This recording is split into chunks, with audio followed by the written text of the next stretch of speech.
chapter 14 and verse 21, you see that very same thing there. If anyone, and verse 27 brings out the point, if anyone who does not carry his cross and follow me cannot be my disciple.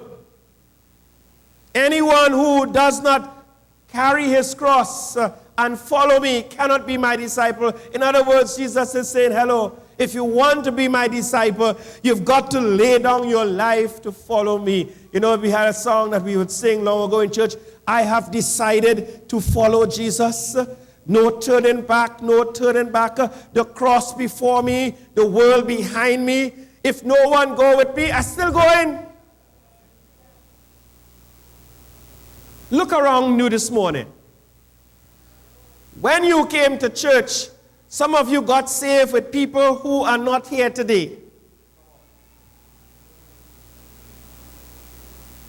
And if our Christianity is dependent on who is going with us, boy, a lot of us ain't going anywhere. If our Christianity is dependent upon on people who are leaders and people who are in the front line of the battle, and we look up to them and we says, well, if you going, I going. Some of us fall off the track long time, Pastor Shelford. Long time. And you know, as I look back in my 30, 40 years as a Christian, I have seen so many people all excited about Jesus, and they are talented and dynamic, and they have all the energy, and the Spirit of God is definitely and was definitely upon them. But they couldn't withstand the pressure of Christianity, and some of them fell off. If my eyes were fixed on them, I would not be in the church today. So Jesus says, hello, you must be willing to suffer. You must be willing to suffer ridicule. You must be willing to lay down your life if you want to follow Jesus Christ, if you want to be a disciple of Jesus Christ. You must be willing to lay down your life. You must be willing to forsake things. Those things. Anyone who wants to be my disciple, you've got to, and who does not carry his cross and follow me, he says, cannot be my disciples. Things must never stop us from serving God. And it's interesting what stops people in the Western world from serving God. I go to some parts of the world and people have to walk miles and miles and miles in darkness. Nothing stopping them from serving God. When service over and they don't have a concept of time at all.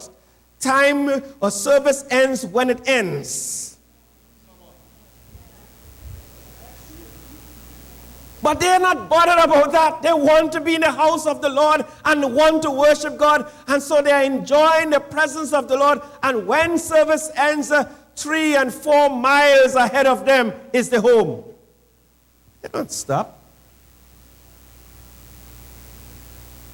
In certain parts of northern Africa, they tell me, because it's controlled by Muslims, they tell me that if to be a Christian there, you've got to mean business.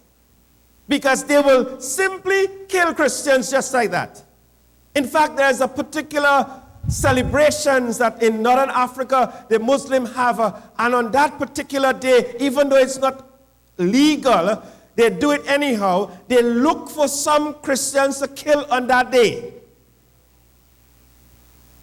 And this pastor, his name is Pastor Kumi, he says to us, he was testifying, and he said on that particular day, he was studying at a university, didn't go home that day for the particular holiday, and they found him, they took him up on a tall building, and they were about to throw him down. And he said they looked at him and they saw him smiling. And they said to him, how come you are smiling? Whenever we meet Christians who, in this situation, they're always crying and begging for their life. But you are there smiling and laughing. Something is wrong with you.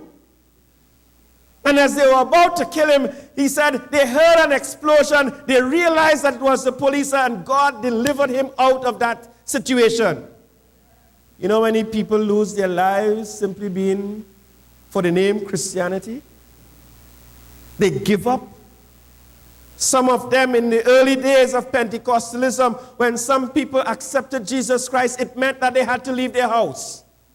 Teenagers. They had to jump through the window in the evening to go to service and jump back through the window in the night to get into the house because their parents didn't want them to be Christians. But we in comfortable zones sometimes find it hard to make sacrifice and to give up things. And I'm not against modernity, I'm not against progress, but never allow progress and modernity to rob us from the sacrifice of serving Jesus Christ. If we don't have a good dress, I ain't coming to church. If I don't have a new shoe, I'm not coming to church. Hello! Jesus is much more than that. He's much more than that. Hi, thank you for staying with us. I do hope that these messages are a source of blessing and inspiration to you. Remember, if you've missed any of our previous messages, or you would simply like to look at them again, you can see them always on our YouTube channel, Outreach Ministries International. And when you subscribe to our channel, you'll receive alerts every time we place new content. Please also remember to get in touch with us. Reverend Prescott's email address is jeremiahprescott@gmail.com. You can always follow him on Twitter and join him in his Facebook account as well. So until next time, this is John Hart asking, who's in your cloud?